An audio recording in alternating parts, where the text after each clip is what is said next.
Allele क्या है इसके बारे में भी हमने आपको बताया था कि देखो भाई, ये तो हो ही जाएगा। डोमिनेंट एलील के बारे में क्या बताया था, देखो जैसे वैसे एलील, एलील समझ रहे हो, जीन का फॉर्म। एलील मतलब दो फॉर्म होता है जीन का, उसी को एलील बोलते हैं। डोमिनेंट एलील जो अपने आप को एक्सप्रेस कर पाए, और रिसेसिव एलील जो अपने आप को एक्सप्रेस ना कर पाए। उसके लिए हिंदी में इसका बहुत अच्छा मतलब इसका हिंदी लिखा गया है। डोमिनेंट एलील का जो हिंदी लिखा गया है इसको कहा जाता है प्रभावी एलील। कैसा, जो अपना प्रभाव करे। और इसको क्या लिखा गया है, अप्रभावी। क्या लिखा गया इसको, मतलब जो प्रभाव ना दे सके, मतलब ये एक्सप्रेस कर सकता है, ये एक्सप्रेस नहीं कर सकता है। ठीक है, अच्छा किस कंडीशन में एक्सप्रेस नहीं करेगा, जैसे हाँ दोनों अलग अलग, जब दोनों एक जैसा है तब दबाने वाला कोई नहीं है, दबाया तभी जाता है जब एक ज्यादा हो एक कम हो। बात को समझ रहे हो? तो इसको जैसे देखो कैपिटल टी स्मॉल टी लिखा हुआ है, तो इसमें से कैपिटल टी जो लिखते हैं हम लोग या डोमिनेंट एलील होता है, क्या होता है, और जो स्मॉल लिखते हैं उसी का वो क्या होता है, रिसेसिव। तो यहां पर ये दब जाता है और ये नहीं दबता है, तो ये डोमिनेंट जीन हुआ और ये रिसेसिव। कैसे होगा, देखो इन दोनों का इफेक्ट क्या होता है, टॉल होता है। क्या होता है, टॉल। आप सबको बताए हैं कि कैपिटल टी टॉल करता है, स्मॉल टी ड्वार्फ करता है। क्या करता है, तो यहां पर दोनों का इफेक्ट क्या आ रहा है, टॉल। इसका मतलब इसका चल रहा है, इसका नहीं चल रहा है। तो इसका चल रहा है मतलब ये डोमिनेंट है और ये क्या हो गया, रिसेसिव। क्लियर हुआ जी? तो ये डोमिनेंट रिसेसिव हमने पिछली क्लास में आपको बताया था।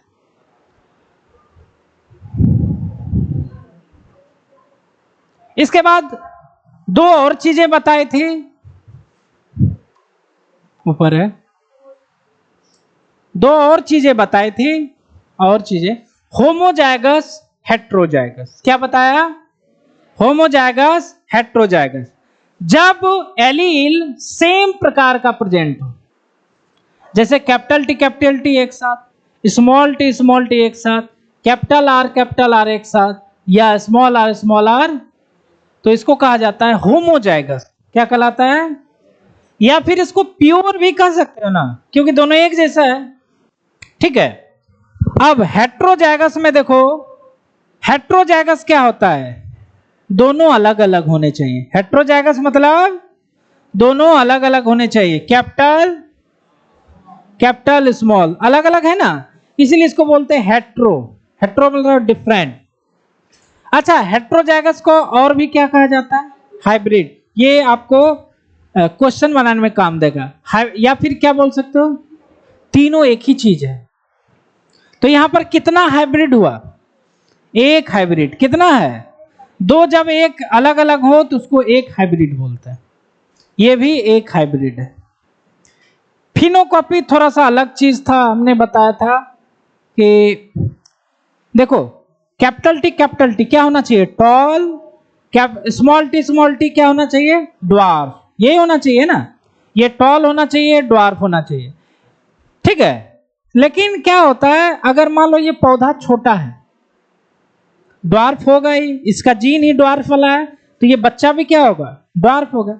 लेकिन आपने इसमें ग्रोथ हार्मोन का इस्तेमाल कर, हार्मोन इसमें दे दिया, तो ये क्या हो गया, टॉल। होना चाहिए ड्वार्फ। आपका जीन क्या है, ड्वार्फ वाला है आपके बॉडी में, लेकिन मम्मी पापा ने कॉम्प्लान बॉर्नवीटा पिला करके लंबा कर दिया। समझ रहे हो? तो ये दोनों क्या कहलाएंगे, एक दूसरे के फिनोकॉपी। क्या कहलाएंगे, कॉपी है एक दूसरे के, रियल में नहीं है, ओरिजिनल में नहीं है। उसके बाद ऑस्प्रिंग बताया था कि जब बच्चे सेक्सुअल रिप्रोडक्शन से पैदा होते हैं तो उसे क्या बोलते हैं, ऑस्प्रिंग। और जो एसेक्सुअल से पैदा होते हैं, क्लोन। उसके बाद देखो मेंडल ने क्या बच्चों के लिए, प्रोजेनी के लिए क्या इस्तेमाल किया था? फिलिया। क्या इस्तेमाल किया था? फिलिया। एफ मतलब फिलिया, बच्चे। अब देखो 1 अगर लगा दिया तो पहले जनरेशन के बच्चे, F1 मतलब पहले जनरेशन के, F2 मतलब दूसरे जनरेशन, 3 लिखा अगर थर्ड जनरेशन, 4th जनरेशन, वैसे करके। उसके बाद देखो मेंडल ने एक्सपेरिमेंट में क्या क्या किया था। उन्होंने 2 प्लांट लिया था, मटर के पौधे पर एक्सपेरिमेंट किया था। तो 2 प्लांट लिया था अलग अलग, तो इसको क्या बोला इन्होंने? पेरेंट। क्या बोला? पेरेंट। एक को पहला पेरेंट और दूसरे को, तो वह पेरेंट कोई भी हो सकता है, मेल एंड फीमेल दोनों हो सकता है। अब इन दोनों को क्रॉस करवाया। प्लांट को आप लोग जानते हो क्रॉस करवाते हैं, इसका पोलन ग्रेन इसके स्टिग्मा पर डाल दिया, सीड का निर्माण हुआ, फिर प्लांट का निर्माण हुआ। यही हम लोग सेक्सुअल रिप्रोडक्शन पढ़ चुके हैं। तो उसको क्रॉस कराया, गैमीट उमिट बनाया, क्रॉस कराने के बाद जो पहला जनरेशन का बच्चा हुआ F1 का लाया। फिर क्या सेकेंड बार में इन्होंने क्या किया? इसको सेल्फिंग करा दिया, सेल्फ पॉलिनेशन। मतलब दोनों जो F1 जनरेशन के जो बच्चे थे उसको एक साथ लिया, इसमें सेल्फिंग करा दिया, फिर जो दूसरा जनरेशन हुआ F2 जनरेशन। तो पहली बार में इन्होंने क्रॉस करवाया। क्रॉस मतलब होता है 2 अलग अलग प्लांट के बीच में क्रॉसिंग करवा देना, समझ रहे हो? और फर्स्ट बार में यही करते हैं। फिर जब एक बार F1 जनरेशन के बच्चे हो जाते हैं, उसमें से 2 बच्चे को पकड़ करके सेल्फिंग करा देना। क्या करना? क्योंकि दोनों भाई भाई है ना, भाई बहन है, तो प्लांट में तो पता नहीं चलता है। तो F1 जो प्लांट है उन्होंने उसको सेल्फिंग कराया, और सेल्फिंग कराने के बाद F2 जनरेशन हुआ। वैसे ही एक्सपेरिमेंट पूरा पढ़ोगे। बस यहाँ पर देखने वाली बात यह है, 2 प्लांट लोगे पेरेंट, क्रॉस करवाना है पहला जनरेशन, फिर पहला जनरेशन का 2 को पकड़ लेना है, सेल्फिंग करा देना है दूसरा जनरेशन, फिर सेल्फिंग कराना है तीसरा, फिर सेल्फिंग कराना है चौथा। यही था एक्सपेरिमेंट का। यहां मेन समझने वाला है क्रॉस सेल्फिंग, ठीक है। उसके बाद देखो भाई, गैमीट बनाने के लिए सिखाए थे। गैमीट कैसे बनता है इसको भी थोड़ा प्रकाश डाल लेते हैं। वैसे आप लोग ऑनलाइन किए थे जी, या फिर ऑनलाइन नहीं, वीडियो फिर आ गया था ना दूसरे दिन? ऑनलाइन नहीं शो किया ना, लेकिन बाद में तो भेज दिए थे ना। हाँ, क्लास जो नहीं आए थे, क्योंकि ये डाल दिए हैं वीडियो, इसको बहुत जरूरी है, नहीं तो पूरा बर्बाद हो जाएगा 4-5 चैप्टर, समझ रहे हो? अब देखो गैमीट फॉर्मेशन क्या है। गैमीट कैसे बनता है आप लोग जानते हो, सब लोग जानते हो। हमारे मेल के अंदर स्पर्म गैमीट बनता है, फीमेल के अंदर ओवा बनता है। कैसे बनता है आप लोग को बताए थे। जैसे देखो ये मेल है, ये इसका नहीं क्रोमोसोम नहीं है, ये मान लो स्पर्मेटोगोनिया है, वही तो स्पर्म बनाता है, या ऊगोनिया वही तो ओवा बनाती है। यहां तक क्लियर है? एकदम गौर से सुनोगे तो ये स्पर्मेटोगोनिया है। अब इसमें क्या होगा? मियोसिस होता था। तो देखो यहां पर क्या होता था, जैसे यहां पर 46 क्रोमोसोम होते थे, तो स्पर्म में कितने हो जाते थे? 23, आधा हो जाता था। कितना हो जाता था? आधा। हम यहां पर 2 ही क्रोमोसोम लिए। कितना लिए? 2 क्रोमोसोम लिए। और क्रोमोसोम पे क्या होता है? एलील होता है, जीन होता है। क्रोमोसोम पे क्या होता है? जीन या एलील होता है। तो यहां पर 2 एलील हमने दिखाया। जब ये मियोसिस होगा, दोनों क्या होगा? अलग अलग हो जाएगा। क्रोमोसोम आधा हो जाएगा, आधा इधर आधा इधर, बाकी मेरे साथ, ये होता है ना। तो यहां पर देखो गैमीट में आधा आधा क्रोमोसोम हो गया। तो यहां पर देखो ये वाला एलील यहां आ गया, और ये वाला एलील क्या हो गया? सेपरेट हो जाता है। क्या हो जाता है? अब 46 को क्रोमोसोम था, 23 इधर, तो 23 वाला एलील इधर, 23 एलील इधर, यही होगा ना। तो ये बन गया। अब यहां पर इसको तो हमने रियल में दिखाया। अब देखो ओरिजिनल में इसी चीज को, जैसे ये दिया हुआ है, ये बताओ होमोजाइगस या हेट्रोजाइगस? हेट्रो है, दोनों अलग अलग है। एक हाइब्रिड भी सीखोगे, मियोसिस हुआ और क्या हुआ, अलग हो गया। ये समझ गए, इस फिगर से ही समझ गए। जैसे 2n लिखा हुआ तो क्या होगा, आधा आधा nn प्लस 2n। या फिर यहां पर कैपिटल है, ये हेट्रो या होमोजाइगस, होमोजाइगस है तो मियोसिस होगा, गैमीट बन जाएगा, जीव मतलब गैमीट, तो दोनों एलील क्या हो गए, अलग अलग हो गए। क्या हो गए, अलग अलग हो गए। तो देखो फॉर्मूला दिया था मेंडल साहब ने कि टाइप ऑफ गैमीट बराबर होता है 2 का पावर n। क्या होता है, 2 का पावर n। तो n बराबर है नंबर ऑफ हाइब्रिड। n बराबर क्या है, नंबर ऑफ हाइब्रिड। जैसे ये दिया हुआ है,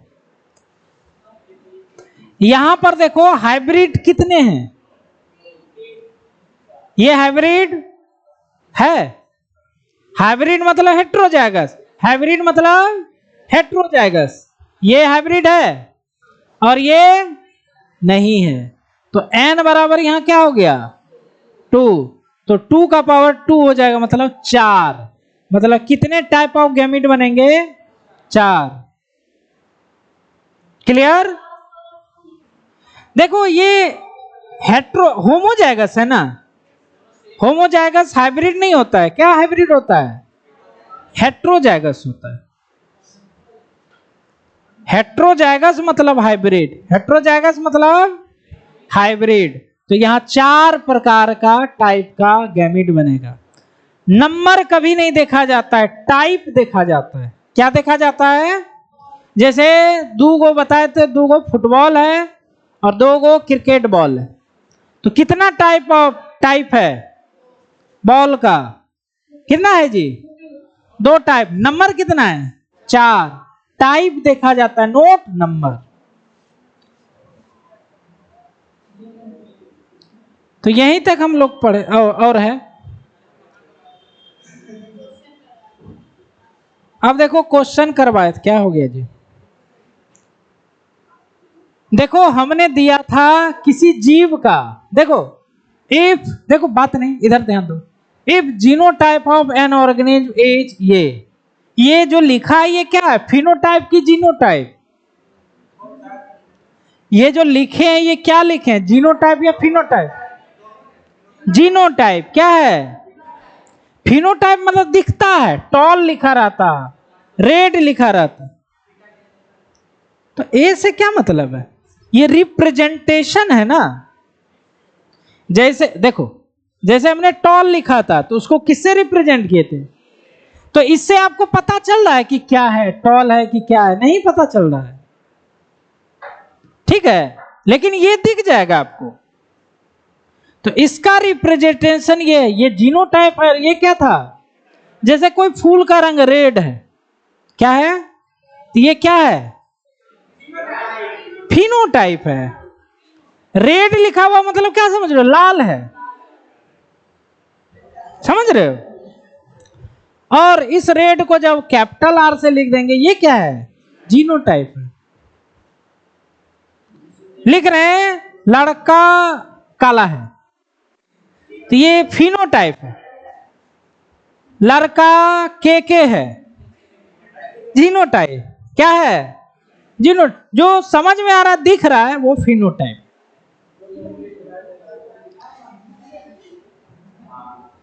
जो आप देखने जाते हो लड़का या लड़की, उसका फिनोटाइप देख के आते हैं, जीनोटाइप आपको नहीं पता चलता है, वो धीरे धीरे पता चलता है ना, धीरे धीरे उसका जीनोटाइप आता है सामने, छुपा लेता है अपना जीनोटाइप, छुपा लिया जाता है। आकाश बाबू छुपा लेंगे अपना जीनोटाइप।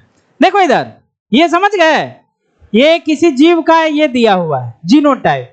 तो आपसे पूछ रहा है कि टाइप ऑफ गैमीट बताइए, तो टाइप ऑफ गैमीट 2 का पावर n होता है। n कितना है यहाँ, 2, तो 4 हो जाएगा। अब पूछेगा कि चारों जो गैमीट बना है उसका जीनोटाइप बताइए। हर चीज का जीनोटाइप होगा ना जी, होगा कि नहीं। गैमीट जो बना, आप 4 को बना दिए ना भैया, बना दिए, तो ये चारों जीनोटाइप लिखिए, इसका कौन कौन बनेगा, तो लिखना पड़ेगा ना। तो गैमीट का जो जीनोटाइप है उसको बनाने के लिए एक मेथड होता है, उसको क्या बोलते हैं? Fork line method. क्या बोलते हैं इसको? Fork line method. क्या करते हैं, जैसे ये जीनोटाइप दिया हुआ है तो इधर कैपिटल ए, ये दोनों को ऊपर नीचे लिख देते हैं। इसे क्या करते हैं?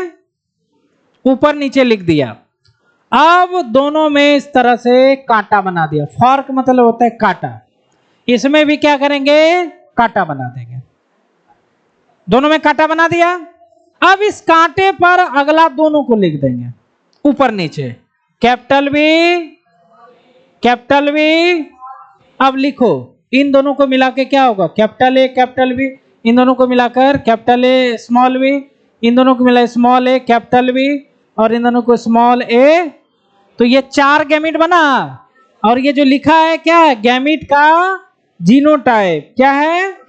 गैमीट का, देखो आ गया जीनोटाइप, जीनोटाइप ऑफ गैमीट। तो ऐसे गैमीट निकालते हैं हम लोग, जीनोटाइप उसका।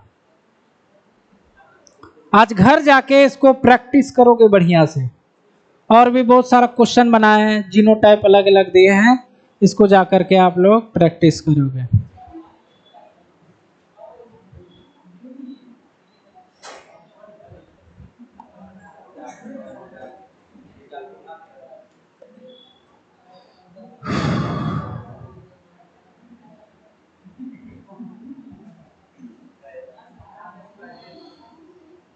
अब भंवर से निकलते हैं हम लोग, क्या करते हैं? भंवर से निकलते हैं, हाँ आगे की ओर बढ़ते हैं। गैमेट तक समझ में आ गया? हाँ बोलो। अभी बहुत सारा क्वेश्चन आएगा भाई जेनेटिक्स में, रुको अभी बहुत सारा क्वेश्चन करवाएंगे कॉपी में।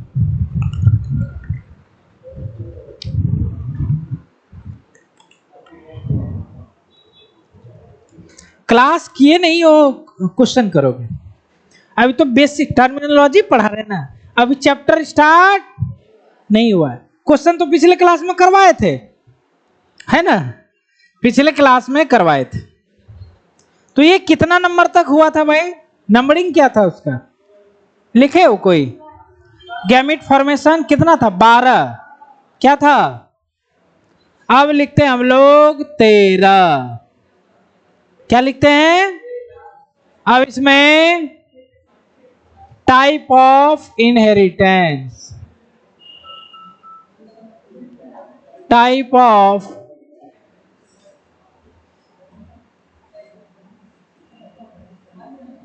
इनहेरिटेंस मतलब भाई, इनहेरिटेंस मीन्स गुणों का मां बाप से बच्चों में जाने की प्रोसेस, विधि।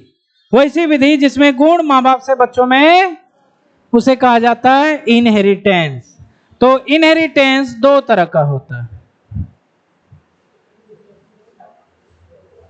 घबराना नहीं है, घबराना। टाइप ऑफ इनहेरिटेंस,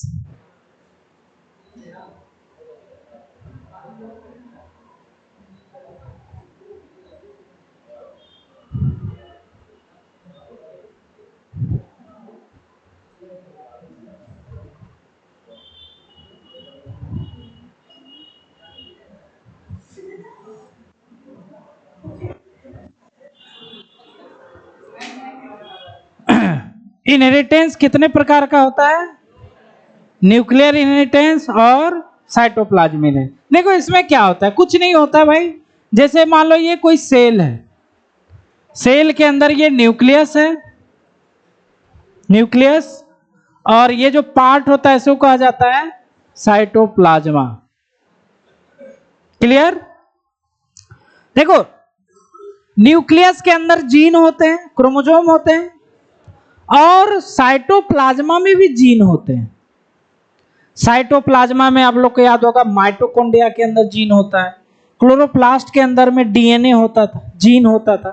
तो वह साइटोप्लाज्मा में भी जीन्स होते हैं। ठीक है, अब समझो जरा, अगर इनहेरिटेंस की क्रिया न्यूक्लियस के जीन के कारण हो तो उसको कहा जाता है न्यूक्लियर इनहेरिटेंस। क्या बोलते हैं? और जब इनहेरिटेंस की क्रिया साइटोप्लाज्मा में उपस्थित जीन के कारण होता है उसे कहा जाता है साइटोप्लाज्मिक इनहेरिटेंस। क्या बोलते हैं इसे? Cytoplasmic inheritance. क्लियर हो गया? तो एक एक करके इसको पढ़ते हैं।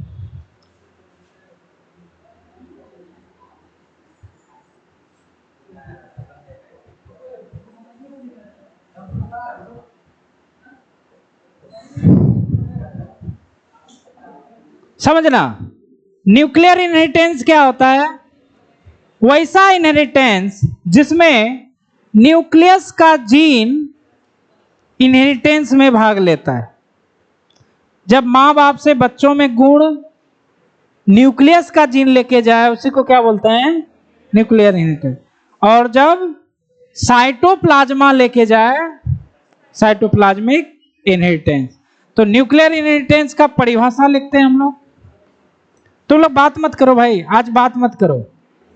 बात करने वाला क्लास ही नहीं है, बात नहीं करोगे कोई, आवाज आता है तुम लोग को। और हंसना भी आज मना है, आज हंसना भी मना है। न्यूक्लियर इनहेरिटेंस देखो क्या होता है। The inheritance in which nuclear gene involve या कॉजेज, या फिर ऐसे लिखोगे when nucleus gene causes inheritance is called nuclear inheritance। लिखते हैं पहले, when nucleus gene cause inheritance this is called nuclear inheritance।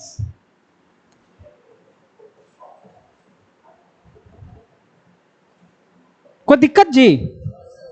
when nucleus gene cause inheritance this is called nuclear inheritance। परिभाषा समझ में आ गया? क्या बोलोगे हिंदी में? जब न्यूक्लियस का जीन इनहेरिटेंस में भाग ले या इनहेरिटेंस करे उसी को क्या बोलते हैं? और 90.99% जो इनहेरिटेंस होता है वो क्या होता है? कुछ ही जगहों में साइटोप्लाज्मिक इनहेरिटेंस देखा गया है। समझ रहे हो? और ये न्यूक्लियर इनहेरिटेंस मेंडल ने जो नियम दिए थे, मेंडल का जो रिजल्ट था वह न्यूक्लियर इनहेरिटेंस पर आधारित था।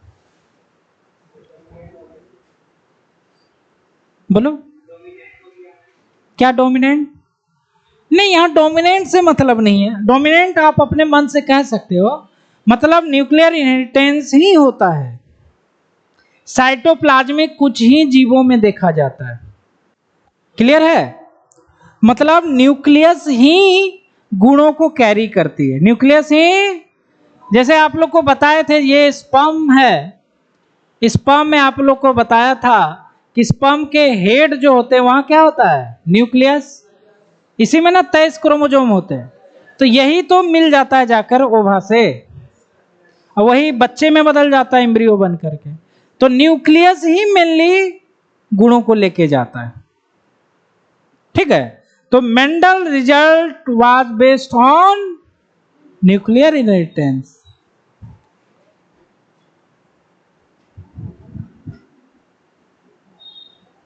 Mendel results was based on nuclear inheritance।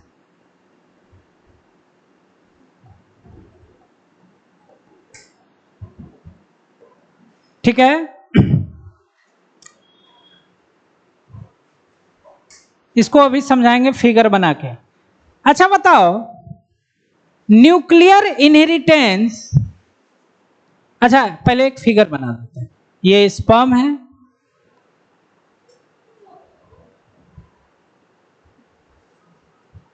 और ये ओवा है। ये इसका न्यूक्लियस, ये इसका न्यूक्लियस। तो जब दोनों मिलते हैं तो उसका न्यूक्लियस भी मिलता होगा। जब दोनों मिलते हैं आपस में ना फर्टिलाइजेशन में, तो दोनों का न्यूक्लियस मिलता है। 23 क्रोमोसोम यहां से और टोटल 46 क्रोमोसोम हो जाता है। इसका मतलब कि न्यूक्लियर इनहेरिटेंस फादर से भी आता है और मदर से भी आता है, इसीलिए यूनिवर्सल है यह।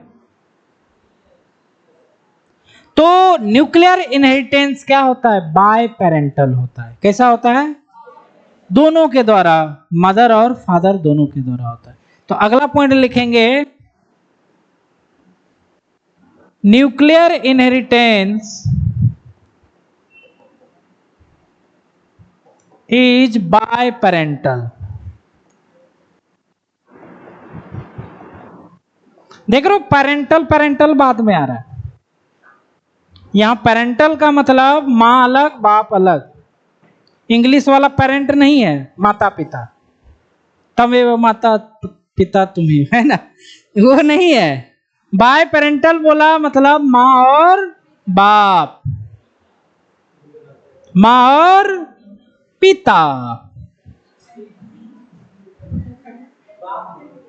बढ़िया तो है, यही अच्छा लगता है, माँ और बाबूजी, है ना, तो ये अच्छा लगता है ज्यादा। न्यूक्लियर इनहेरिटेंस, तब ये पूरा जेनेटिक्स में यही चलेगा, पूरा जेनेटिक्स में यही चलेगा, लेकिन इसको भी पढ़ लिया जाए।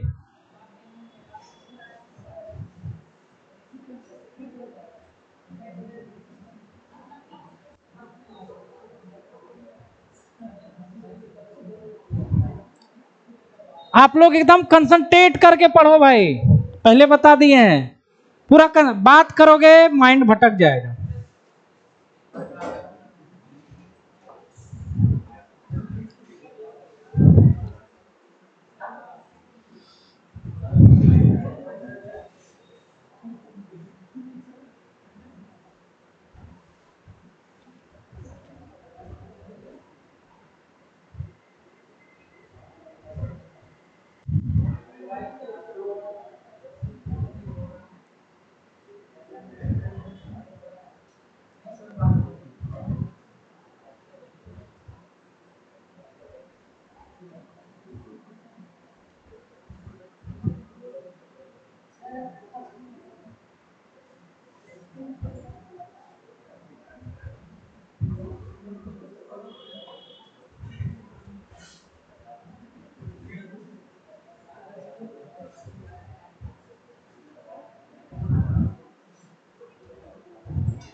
ए बाहर मत जाओ भाई, बहुत इंपॉर्टेंट है, आज बाहर भी नहीं जाना है, आज इमरजेंसी ड्यूटी बंद। कौन गया है भाई? अच्छा कोई बात नहीं,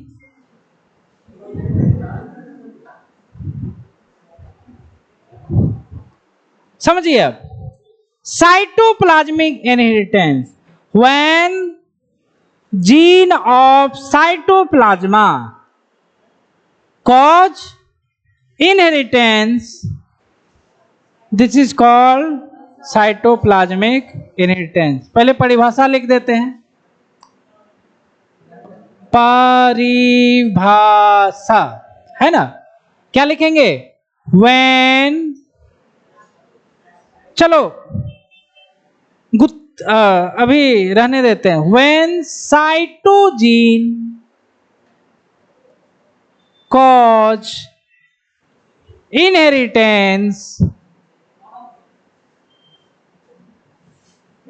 this is called cytoplasmic inheritance. Cytoplasmic inheritance, ठीक है। अब साइटोजीन मतलब क्या होता है? बच्चा पूछेगा आपसे, भैया साइटोजीन का मतलब बताइए। तो gene present in cytoplasm are called cytogene. ये मात्र 1% होता है टोटल जीन का। 100 में कितना होता है? मात्र, हालांकि 1.3 बोला जाता है, तो मान लीजिए 1% होता है अप्रोक्स। कितना कम होता है ना। तो साइटोजीन मतलब जीन ऑफ साइटोप्लाज्मा, और ये कितना होता है? मात्र 1.3% होता है। थोड़ा सा इसमें और लगा देते हैं, टोटल जीन ऑफ साइटोप्लाज्मा। साइटोजीन मतलब total gene of cytoplasm is called, है ना, साइटोजीन। चलो इसको टोटल पहले रुको, हटा देने दो। हाँ बोलिए। जब किया जाता है तो उस केस में सर साइटोजीन होगा या? रुको, ए बच्चा, बच्चा मन का कच्चा। हाँ बोलो। अच्छा, इंजेक्शन डाला जाता है, उसमें भी न्यूक्लियर ही होता है। हाँ, तो साइटोप्लाज्मा में इंजेक्शन देते हो तो जीन जो मिलेगा वो किसका मिलेगा? न्यूक्लियस का। अब जैसे देखो, नॉर्मली स्पर्म क्या होता है? अंदर चला जाता है, समझो जरा। स्पर्म ओवा के अंदर चला जाता है, तो वो जो अंदर जाता है तो कौन सा जीन मिलता है? Nucleus gene. कौन सा? तो इंजेक्शन से जो हम लोग डालते हैं उसमें भी न्यूक्लियस जीन मिलता है। साइटोजीन बहुत रेयर होता है। साइटोजीन कहां मिलता है जी? साइटोप्लाज्मा में। कहां मिलता है? साइटोप्लाज्मा में। वह चाहे माइटोकॉन्ड्रिया में होगा, चाहे क्लोरोप्लास्ट में होगा, यही दो जगह होता है ना जीन, और तो कहीं नहीं होता है। तो वही है साइटोजीन, ठीक है। एक और देखो टर्म, सुनो जरा, बात तुम लोग कर रहे हो, बात मत करो, आज मना की फोन रखो। इधर देखो, प्लाज्मोन। प्लाज्मोन क्या होता है? टोटल जीन ऑफ साइटोप्लाज्मा, उसको क्या बोला जाता है? Plasmone. Total gene of cytoplasm is called plasmone. Cytogene मतलब जीन ऑफ साइटोप्लाज्मा। अगर टोटल जीन को मिला दिया जाए उसको क्या बोला जाता है? प्लाज्मोन। अब देखो, आपको यहां क्लियर समझ में आएगा, समझो। ये स्पर्म है, ठीक है। स्पर्म में साइटोप्लाज्मा नाम का, साइटोप्लाज्मा कहीं बताए थे? यहां पर माइटोकॉन्ड्रिया ही था, ये पूंछ ही है, और हेड में क्या था? ये एक्रोजोम ही था। तो स्पर्म में साइटोप्लाज्मा बहुत कम होता है, नेग्लिजिबल होता है, एब्सेंट नहीं होता है, मतलब होता बहुत ही कम। तो क्या इसमें साइटोजीन आएगा? होगा? नहीं होता है। स्पर्म में साइटोजीन नहीं मिलेगा, क्योंकि स्पर्म एक विशेष प्रकार का सेल है, इसमें साइटोप्लाज्मा नाम का रहता है, बिल्कुल नहीं होता है, नहीं है। लेकिन ओवा बहुत बड़ी होती है, 1000 गुना बड़ी होती है, तो इसमें साइटोप्लाज्मा बहुत ज्यादा होता है ना। तो इसके साइटोप्लाज्मा में क्या मिल जाएगा आपको? क्या मिल जाएगा? साइटोजीन मिल गया ना, मिल गया। अब बताओ, फादर से साइटोजीन नहीं आया, किससे आ रहा है? मदर से आ रहा है।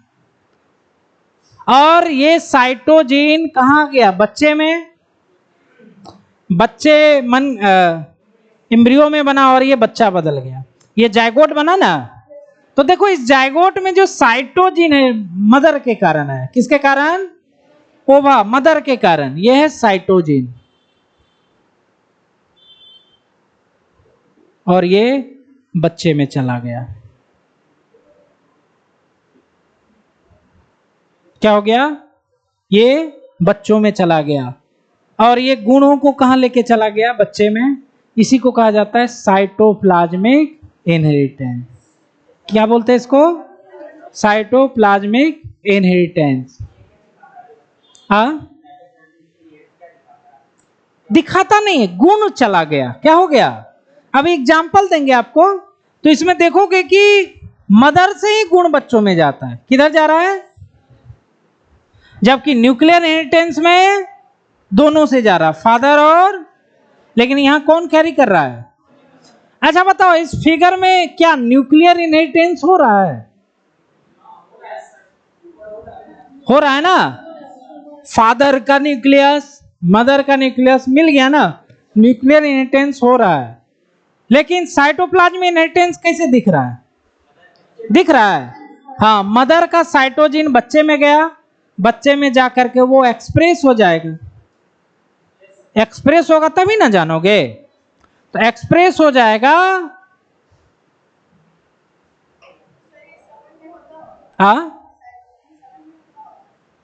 देखो साइटोजिन सभी में होता है, लेकिन समझो जरा, साइटोजिन सभी में होता है लेकिन वह बच्चों में जाके एक्सप्रेस सब में नहीं होता है।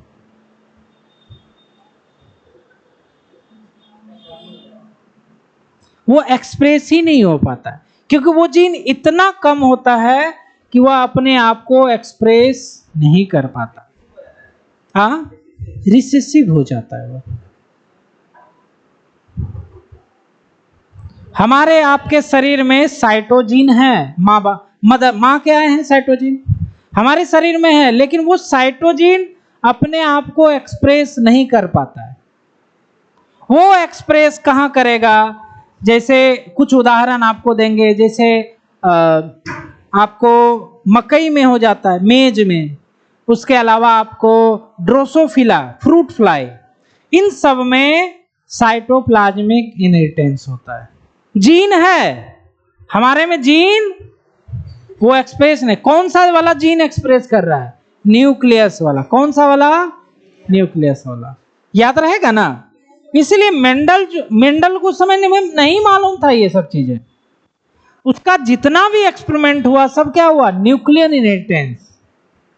बाद में ना लोग खोज किए, अरे भाई सब तो न्यूक्लियर इनहेरिटेंस। क्लियर? तो साइटोप्लाज्मिक इनहेरिटेंस के लिए आप लोग क्या लिख सकते हो? इसके लिए हम लोग क्या लिख सकते हैं कि साइटोप्लाज्मिक इनहेरिटेंस इज यूनिपेरेंटल। क्या होता है? एक पेरेंट के द्वारा आता है, वो भी मदर के द्वारा आता है, जबकि न्यूक्लियर इनहेरिटेंस जो था वह बाय पेरेंटल था। तो क्या लिखेंगे यहां पर? साइटोप्लाज्मिक इनहेरिटेंस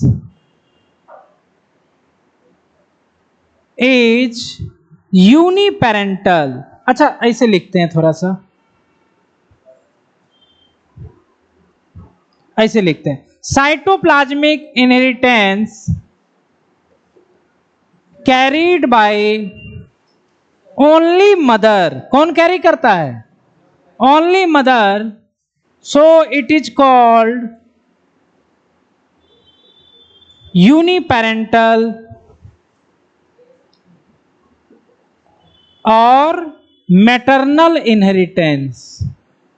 मैटरनल मतलब मां, मैटरनल मतलब मां।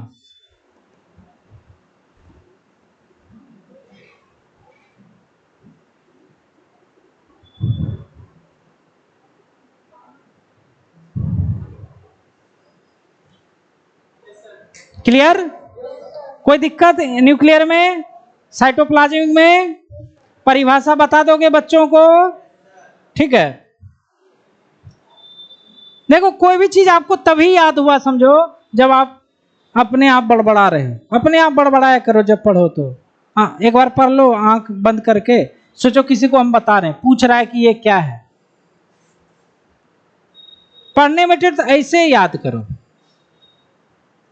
मतलब कोई आपसे क्वेश्चन क्या कर सकता है, न्यूक्लियर इंटेंस क्या है, उसका जवाब अपने आप खोजो, नहीं आएगा फिर कॉपी देखोगे याद हो जाएगा। ऐसे रटने बैठोगे इसको कॉल्ड ऐसे नहीं याद किया जाता। याद कैसे किया जाता है? समझो कोई बच्चा पूछ रहा है, क्या क्या क्वेश्चन वो बच्चा पूछ सकता है इस पे,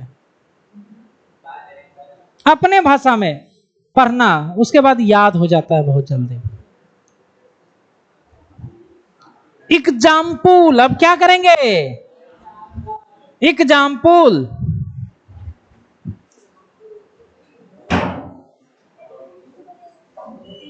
एग्जाम्पल ऑफ साइटोप्लाज्मिक। वैसे बहुत सारा है लेकिन हम लोग को नहीं चलना है उतना, सिलेबस नहीं है। एक दे देते हैं ताकि आपका कंसेप्ट क्लियर हो जाए। Sigma particle in Drosophila. Sigma कैसे लिखते हैं? सिग्मा यही है ना, रो ये होता है। अरे भाई हम ही गड़बड़ा गए। सिग्मा तो यही होता है ना।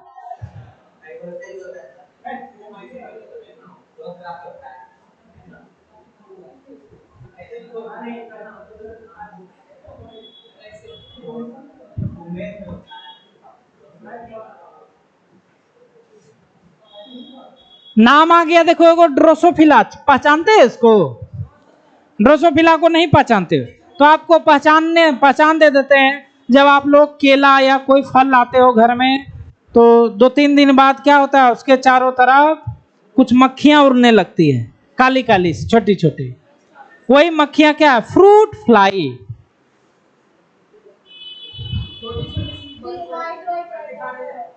हाँ जो भी है, गूगल पे देखना चाह रहे हो, पहले समझ लो तब देख लोगे। वो जो छोटी छोटी मक्खियां हैं वह फल पे बैठती हैं, इसलिए इसको कहा जाता है फ्रूट का फ्लाई। समझ गए आकाश बाबू? तो ये फ्रूट फ्लाई समझो जरा। सिग्मा पार्टिकल जो होता है वह क्या होता है? CO2 सेंसिटिव होता है। कैसा होता है?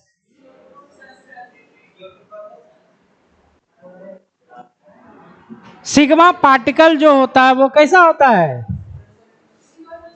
CO2 sensitive. अगर CO2 आएगा तो क्या होगा? अगर मान लो हम ड्रोसोफिला हैं, मेरे में सिग्मा पार्टिकल है, तो CO2 जैसे आएगा तैसे क्या होगा? अगर मेरे अंदर सिग्मा पार्टिकल नहीं है, CO2 आएगा तो आराम से कोई एलर्जी वाला केस हो गया। समझ रहे हो? CO2 सेंसिटिव होता है।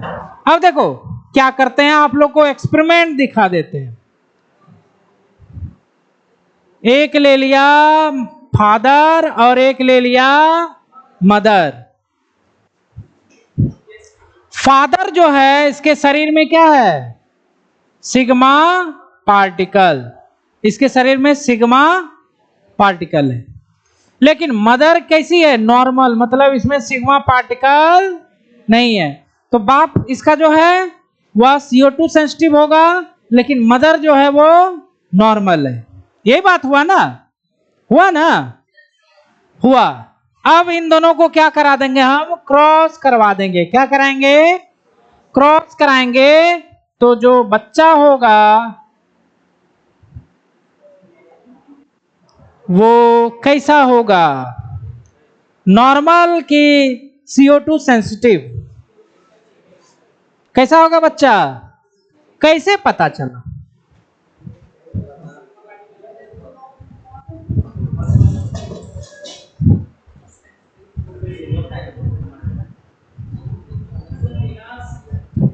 कैसे पता करोगे आखिर? नॉर्मल बच्चा होगा कि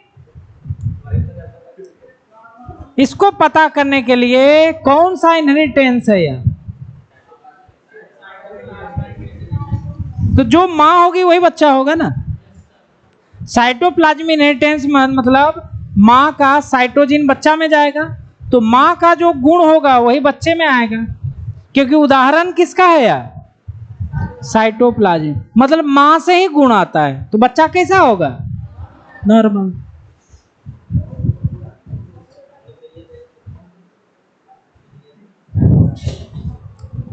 न्यूक्लियर की बात नहीं कर रहे।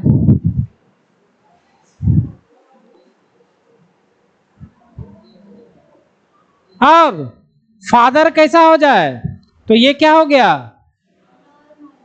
CO2 सेंसिटिव हो जाएगा। अच्छा सॉरी, ये तो नॉर्मल होगा ना।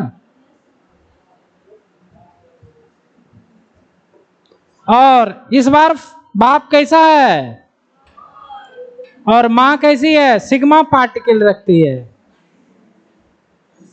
इसको कराया क्रॉस और बच्चा हो जाएगा सिग्मा पार्टिकल रखने वाला, मतलब CO2 सेंसिटिव। सेंसिटिव का मतलब है जैसे CO2 आएगा ना वो सेंसिटिव हो जाएगा और मर जाएगा। मतलब वो नॉर्मल नहीं है। ये होने के जैसे CO2 देते हो ना जैसे मर जाए। जैसे आप लोग को बताए थे कि लाइकेन के बारे में, लाइकेन SO2 सेंसिटिव होता है, पॉल्यूशन सेंसिटिव होता है। क्या होता है? तो जहां पर भी पॉल्यूशन है तो लाइकेन मर जाता है वहां, तो वहां लाइकेन आपको दिखेगा नहीं, और जहां पॉल्यूशन नहीं है वहां लाइकेन दिखेगा। ठीक है, तो साइंटिस्ट देखते हैं एरिया में, इस एरिया में लाइकेन है कि नहीं। अगर नहीं है तो उस एरिया कैसा? पॉल्यूटेड एरिया है, क्योंकि वो पॉल्यूशन सेंसिटिव होती है लाइकेन। क्लियर हुआ? उसी तरह यहां पर है,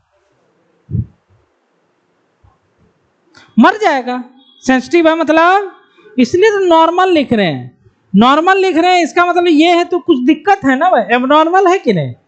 वही चीज है। तो CO सेंसिटिव है, जब भी CO2 आएगा तो ये मर सकता है।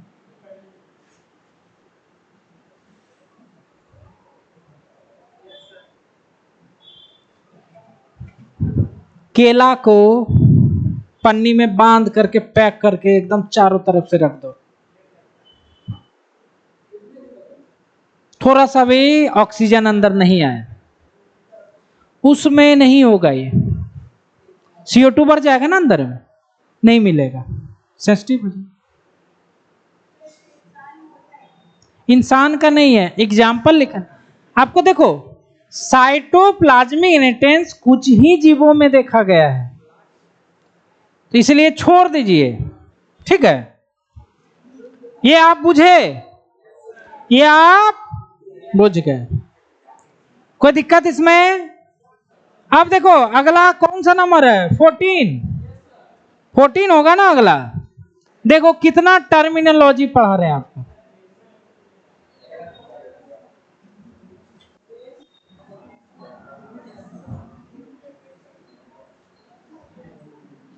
अगला क्या है? Reciprocal cross. रेसिप्रोकल क्रॉस है, क्या है? देखो ध्यान से, एक बार मदर फादर को लिया, क्रॉस करवा दिया। अब इस जगह पे उल्टा कर दिया, मदर इधर ले लिया, फादर गुण चेंज कर दिया, तो इसको कहा जाता है रेसिप्रोकल क्रॉस।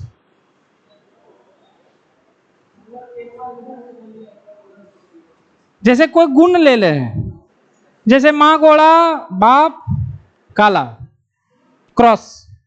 अब क्या करेंगे? माँ काली बाप cross.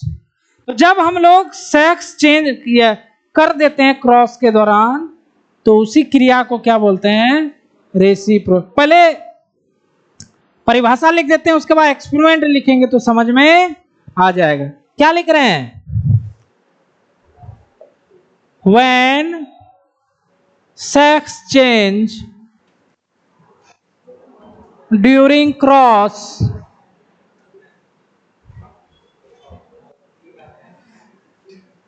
during crossing this is called,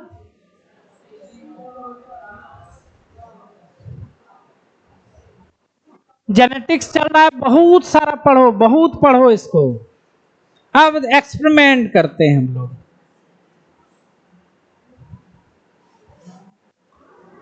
इधर ले लिया माता को और इधर ले लिया पिताश्री को। तो हाँ बाबूजी जो भी है, माँ मान लो ये टॉल है, कैसी है, टॉल ले लिया, और मदर को क्या ले लिया, ड्वार्फ। कैसा ले लिया, इसको क्रॉस कराएंगे तो जो रिजल्ट आएगा, बच्चा आएगा F1 में, वो आएगा टॉल। कैसा आएगा, टॉल ही आएगा। कैसा आएगा, ये आगे पढ़ाएंगे कैसे टॉल आ जाता है, लेकिन समझो कि जो डोमिनेंट होता है वही आ जाता है।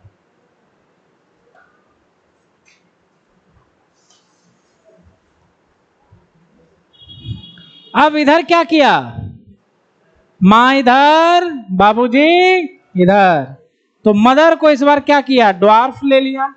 अरे भाई टॉल को कैसे लिखोगे, कैपिटल टी कैपिटल टी, और इसको कैसे लिखोगे। अब इस बार उल्टा कर दिया, सेक्स चेंज कर दिया ना। अब मदर कैसा लिया हमने, ड्वार्फ, और फादर कैसा लिया, टॉल। तो जो F क्रॉस करोगे तो F1 जनरेशन में क्या आएगा, टॉल ही आएगा।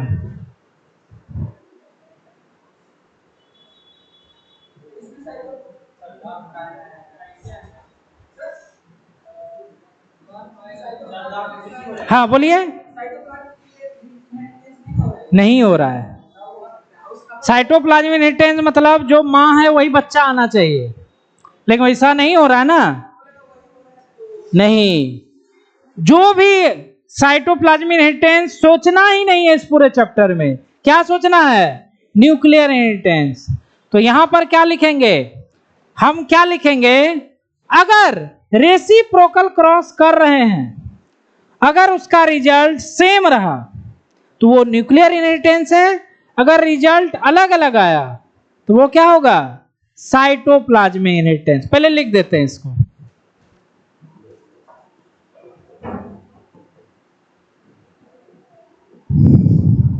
If result in reciprocal, if result in reciprocal cross is same, then it is, अरे भाई it is क्या होगा, न्यूक्लियर इनहेरिटेंस।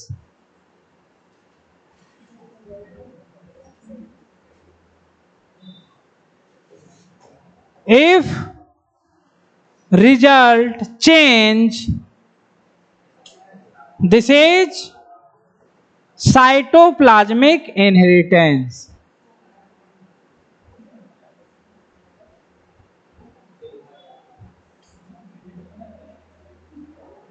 कुछ समझ में आया, नहीं आया।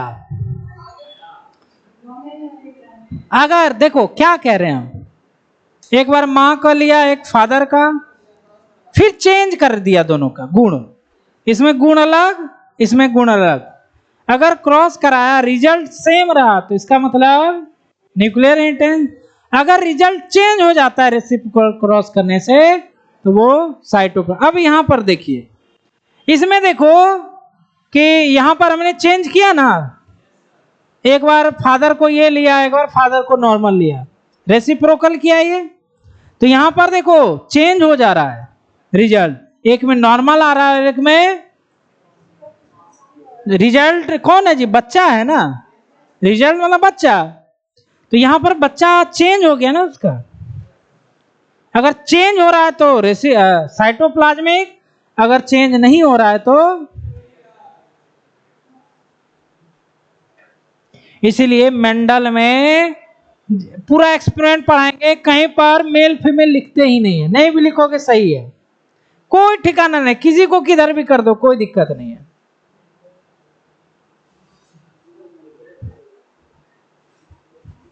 मेरा बात समझ रहे हो? तो न्यूक्लियर इनहेरिटेंस में वही वाला बात हो जाता है कि छुरी गिरे खरबूजा पे या खरबूजा बुरे छुरी पे, मतलब रिजल्ट सेम ही आएगा, कटेगा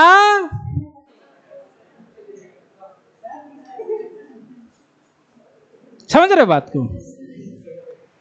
तो ये हो गया एग्जांपल ऑफ साइटो, समझ गए न्यूक्लियर इनहेरिटेंस, खरबूजा और छुरी वाला कहानी, रिजल्ट ऑलवेज सेम। ये आपको हम शायद समझाने में कामयाब हो गए। न्यूक्लियर इनहेरिटेंस और मेंडल वाला कौन, इसको आप भूल जाइए, इतने दूर था ये। अब ये पूरे चैप्टर में न्यूक्लियर इनहेरिटेंस ही रहेगा, ठीक है?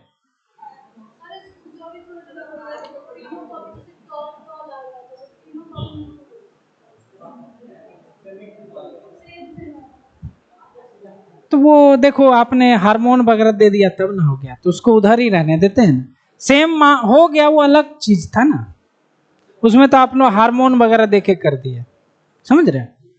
और दूसरी बात, उसमें आप मदर चेंज तो नहीं ना किए, मदर फादर तो कुछ किए नहीं वहां पर, वो अलग चीज है। यहां पर हम लोग चेंज कर रहे हैं, सेक्स चेंज कर रहे हैं।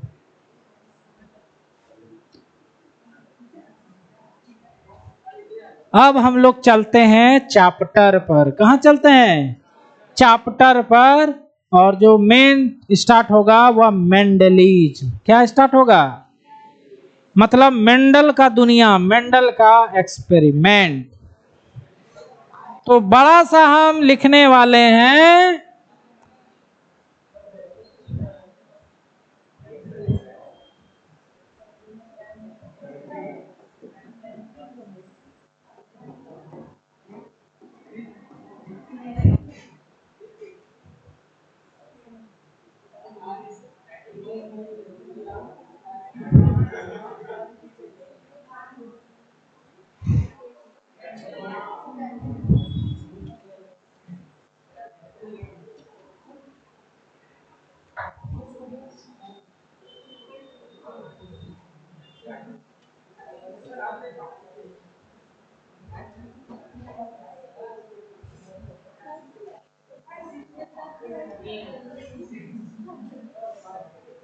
यस, क्या गया?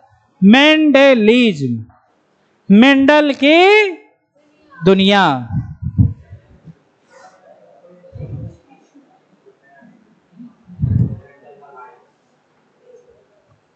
सबसे पहले मेंडल साहब जो थे ऑस्ट्रिया के थे, एक पादरी थे। क्या थे?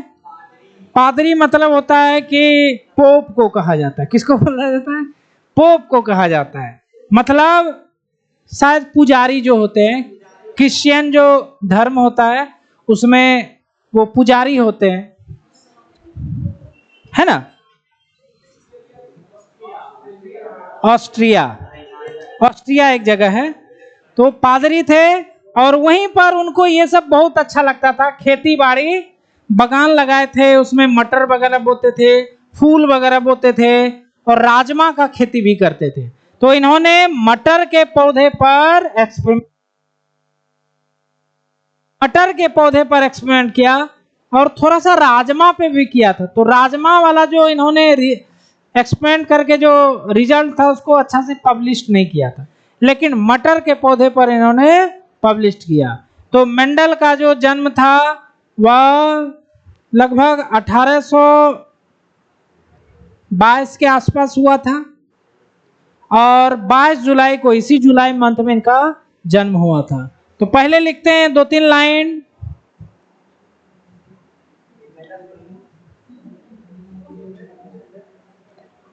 Mendel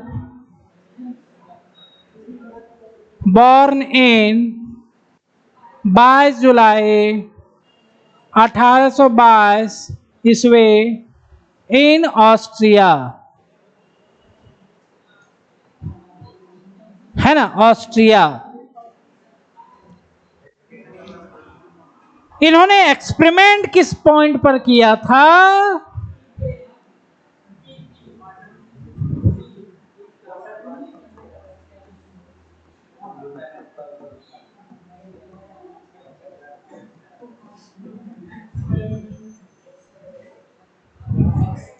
experiment.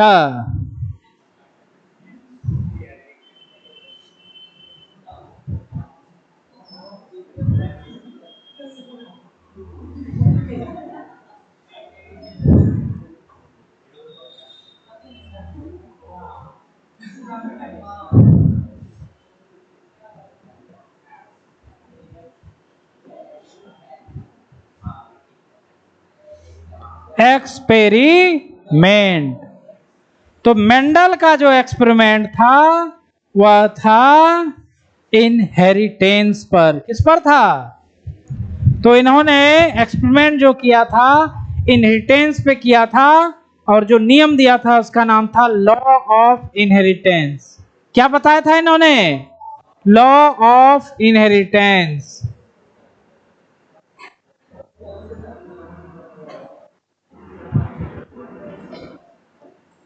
He gave law of inheritance. He gave law of inheritance.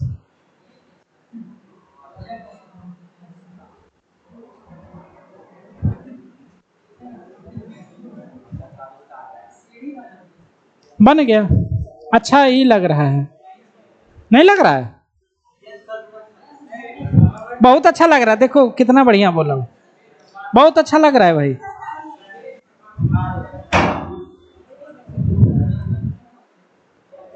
तो बाबू सबसे पहला बात कि मेंडल ने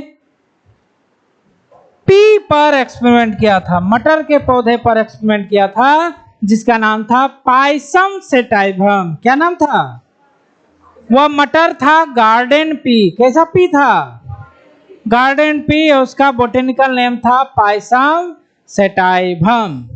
तो पहला पॉइंट लिख रहे हैं, Mendel experiment on garden pea. क्या नाम था उसका? और उसका बोटेनिकल नेम क्या था? Pisum sativum. एक जंगली मटर भी होता है जिसको बोलते हैं वाइल्ड पी। क्या बोलते हैं इसको?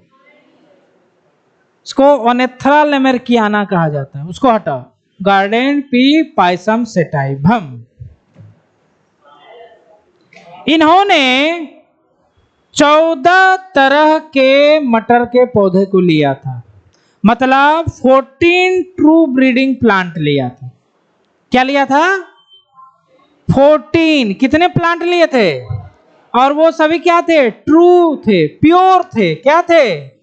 प्योर मतलब शुद्ध, मतलब मिलावट के। मिलावट बताओ, प्योर ये है कि ये है?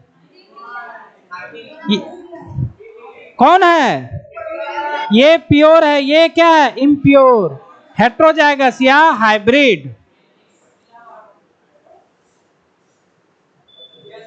ये दूध पानी, ये दूध दूध या पानी पानी। तो मेंडल ने कितना प्लांट लिया था? 14। ये नीट में डायरेक्ट आया हुआ है।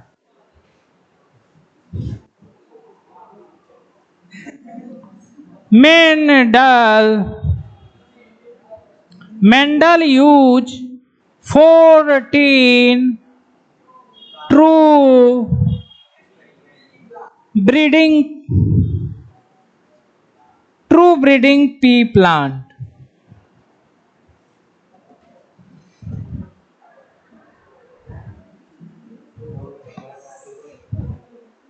कोई दिक्कत? अभी तक कोई दिक्कत नहीं हुआ आपको? उसके बाद मेंडल ने 7 सालों तक एक्सपेरिमेंट किया। कितना? 7 ईयर। और कब किया था? 19वीं शताब्दी के मध्य में, है ना। He experiment in mid 19th century. Mid 19th और कितने ईयर तक? He experiment for 7 year. From कहां टू कहां? 1856 से लेकर के 1863। इतना तक सबको समझ में आया? मटर का पौधा कौन सा मटर, गार्डन पी, उसका बोटेनिकल, पाइसम सेटाइवम, कितना प्लांट, ट्रू ब्रीडिंग प्लांट 14 लिया था। एक्सपेरिमेंट जो था, सेंचुरी सब पूछा है। कौन सा सेंचुरी? 18, 17 ऐसे दे देगा। मिड 19 कितने साल तक किया था? 7 ईयर। कब जन्म हुआ था? जन्म का डेट नहीं पूछता है, ये पूछेगा 1822, उसको याद, ये पूछेगा। ये चारों लाइन में से कोई लाइन आ जाता है। यहां तक कोई दिक्कत नहीं है ना। अब हम लोग चलते हैं मटर के पौधे की ओर। किधर चलते हैं? मटर के पौधे की ओर। तो मटर के पौधों में क्रोमोसोम कितने होते हैं? हाँ बोलो, जल्दी जाओ, 2 सेकंड में आओ। मटर के पौधे में कितने क्रोमोसोम होते हैं?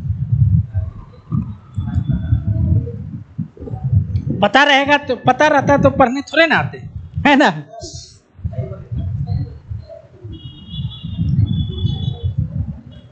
पता रहेगा तो हम ही को आप लोग पढ़ाने लगोगे। नया जनरेशन का बच्चा और तेज होते जाता है। हम लोग से तेज हो गए आप लोग, आपसे तेज हो जाएगा पीछे वाला। अच्छा, काश तुम लोग के जनरेशन में नहीं है क्या जी? बुतरू है क्या वो?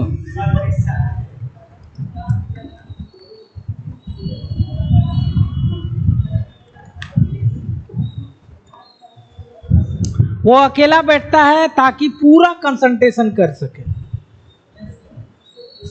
है ना। चोंच नहीं लड़ाता है, तुम लोग चोंच लड़ाते हो, और गर्ल्स से ज्यादा तुम ही लोग चोंच लड़ाते हो। देखते हैं ग्रुप बना जाते हैं।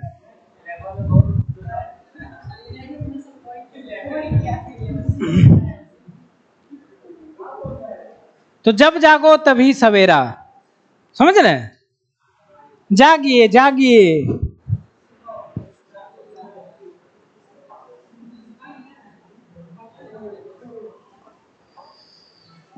नेक्स्ट पेज पे चलते हैं, इसी को कैरी कर।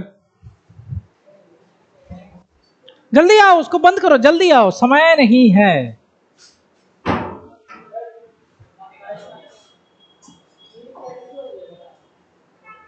पी प्लांट है 7 पेयर क्रोमोसोम। कितना होता है?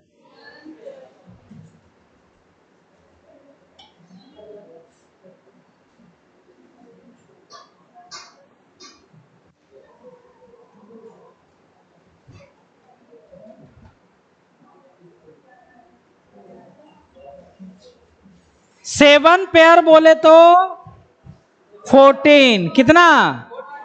14 होता है, 14 क्रोमोसोम। लेकिन सभी के सभी क्या होते हैं? पेयर में होते हैं। सभी के सभी क्या होते हैं? पेयर में होता है। अब आगे की कहानी।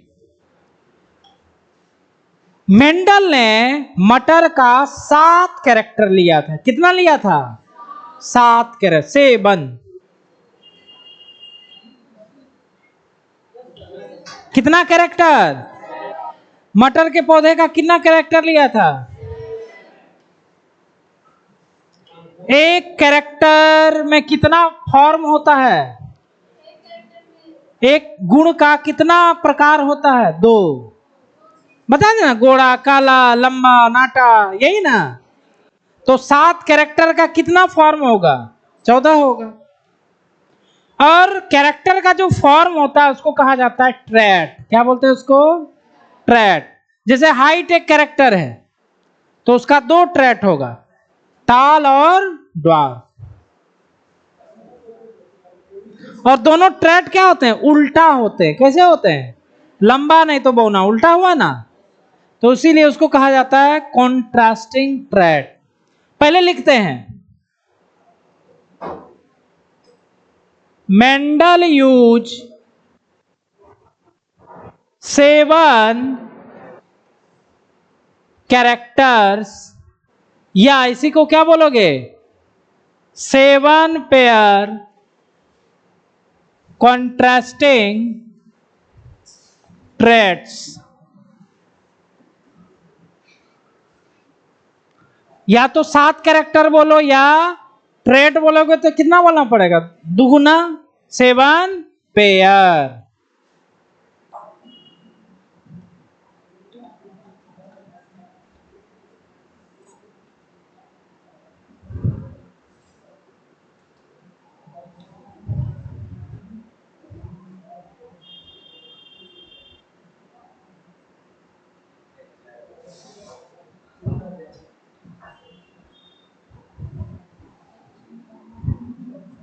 समझो जरा बढ़िया से। उन्होंने 7 कैरेक्टर क्या क्या लिया था? एक मटर के दाने का कैरेक्टर, 2 कैरेक्टर। उसके बाद मटर का जो छिलका होता है उसको कहा जाता है पोड। क्या बोलते हैं? उसका 2 कैरेक्टर लिया था। उसके बाद फूल का 2 कैरेक्टर क्या था लिया था, उसका रंग और उसका पोजीशन। कितना हो गया? 6। और एक लिया था हाइट का कैरेक्टर। क्या लिया था? हाइट का कैरेक्टर। अब देखो इधर लिखते हैं कैरेक्टर, इधर लिखते हैं डोमिनेंट ट्रेट। क्या होगा? ट्रेट मतलब इसका फॉर्म, 2 फॉर्म होगा ना, तो एक डोमिनेंट होता है, दूसरा रिसेसिव।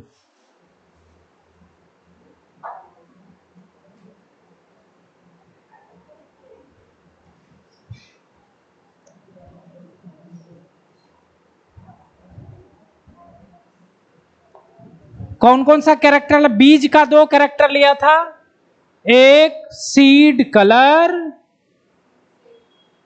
और दूसरा क्या लिया था? Seed shape. तो सीड का 2 ही कलर होता है मटर में, या तो येलो या तो ग्रीन। तो इसमें डोमिनेंट जो होता है वो कौन होता है? येलो। कौन होता है? येलो। ये डोमिनेंट होता है, इसीलिए इसको कैसे लिखोगे? कैपिटल वाई, कैपिटल से डोमिनेंट को। और रिसेसिव कौन सा कलर? इसको कैसे लिखोगे? स्मॉल वाई से, जी से नहीं। जो इसको लिखो उसका स्मॉल कर देना, सिंपल। अब सीड का शेप 2 तरह का होता है, एक गोल और एक सिकुड़ा हुआ। वही होता है ना। तो जो गोल होता है उसको बोलते हैं राउंड। क्या बोलते हैं? राउंड। ये डोमिनेंट होता है इसीलिए कैपिटल आर। और जो सिकुड़ा होता है उसको इंग्लिश में बोलते हैं रिंकल। क्या बोलते हैं? इसको क्या लिखोगे? Small R. ये तो खूबसूरती था इनका, तो इसको कैपिटल, इसको उसी से स्मॉल लिख देना। सीड का 2 कैरेक्टर हो गया, गुण। उसके बाद पोड का, पोड मतलब जो छिलका होता है, तो पोड का भी क्या होगा? कलर।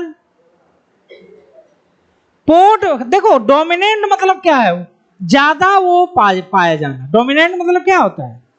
ज्यादा वो पाया जाना। जैसे इंग्लैंड में है तो ज्यादातर लोग 90% लोग गोरे होते हैं, तो डोमिनेंट हो गया। कुछ लोग काले जो बाहर से गए, समझ रहे हैं? तो पोट का कलर जो होता है वो कौन सा ज्यादा होता है? ग्रीन होता है। ध्यान से देखना, छिलका है वो सड़ भी जाएगा तो ग्रीन ही रहता है, पीला बहुत कम होता है छिलका। ध्यान से देखना, इसलिए वो डोमिनेंट होता है। अब इसको नहीं लिखेंगे ताकि जो एक्सपेरिमेंट है इसी पे होता है। ग्रीन, और पोड का और जो रिसेसिव कलर होता है वो येलो। बी सीड और पोड में अलग होता है, उल्टा होता है। उसके बाद पोड शेप,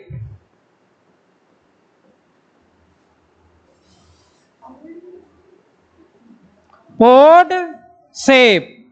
तो देखो पोड क्या होता है, फूल होता है। उसके बाद फूल होता है, फूल मतलब क्या हुआ, बढ़िया से, और सिकुड़ जाता है, उसको क्या बोलते हैं, कॉन्स्ट्रिक्टेड। क्या बोलते हैं इसको, कॉन्स्ट्रिक्टेड। पचक जाना, इसका मतलब क्या हुआ, ये फूल मतलब पूरा है, कॉन्स्ट्रिक्टेड मतलब पचक जाना।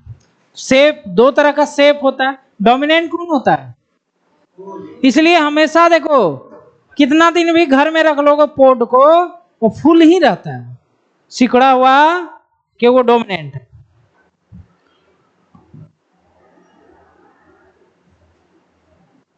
उसके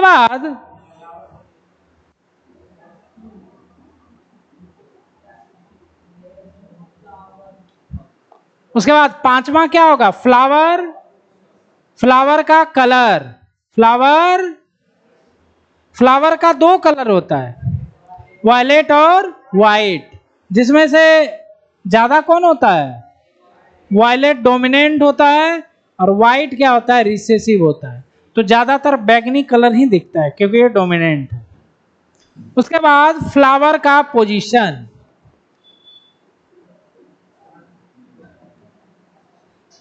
देखो दो तरह से फ्लावर होता है इसमें।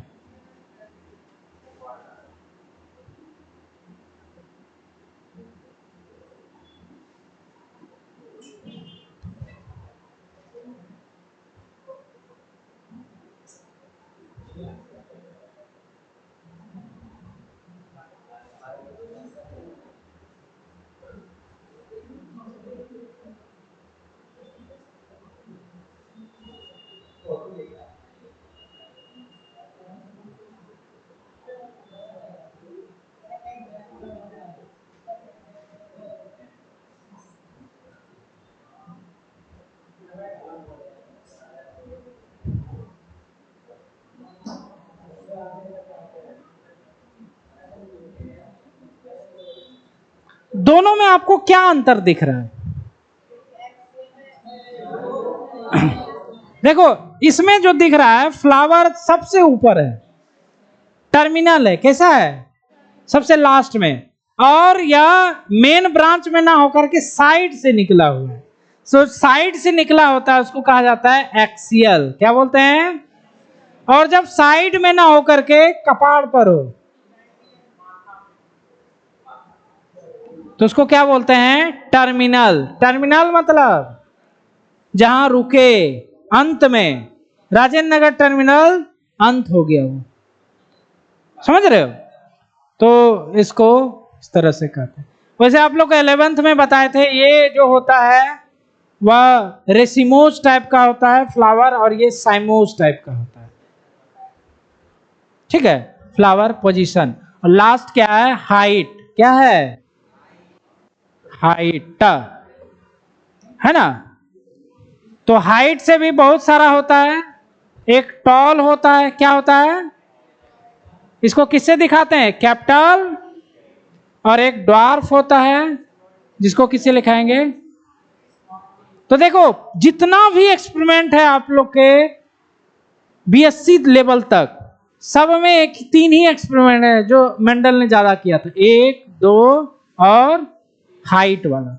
सीड का कैरेक्टर और हाइट का कैरेक्टर, इसी पर पूरा एक्सपेरिमेंट करना है हमें, इसलिए इस सब का नहीं लिखे हैं नामों, कंफ्यूजन होता है उससे, ये समझ गए। तो 7 कैरेक्टर इन्होंने लिया था, और ट्रेट कितना हो जाएगा, 7 दूनी 14, और ये उल्टा है ना, मतलब येलो है तो ग्रीन, उल्टा है ना, लंबा बौना, इसीलिए यहां पर क्या लिखेंगे, 7 पेयर। कॉन्ट्रास्टिंग मतलब क्या होता है, उल्टा। ट्रेट मतलब प्रकार।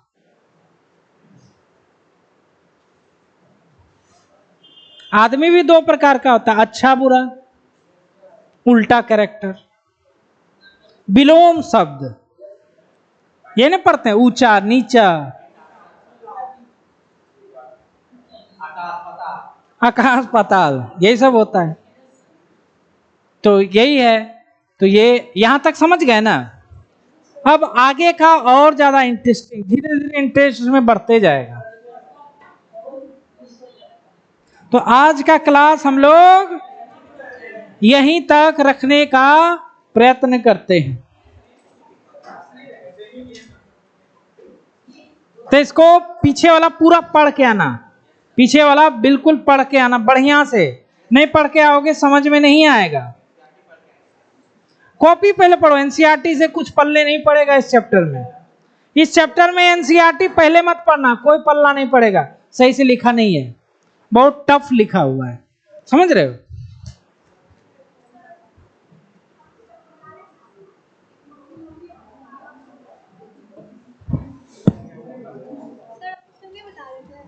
एक मम्मी एक बार लंबी, एक बार पापा छोटा, एक बार पापा लंबा, एक बार मम्मी छोटा, तो दोनों का बच्चा टॉल हुआ था। तो वो ड्रैग पे तो हो सकता है ना, छोटा नहीं होगा, हमेशा टॉल ही होगा। हो सकता है, बात को समझ रहे हो, वो हो सकता है, कोई बड़ा बात नहीं। जो कैरेक्टर जब आ जाए तो वो हो सकता है, वो कोई बड़ा बात नहीं है, समझ रहे हो, वो हो सकता है। ठीक है, पहले आप लोग निकलो।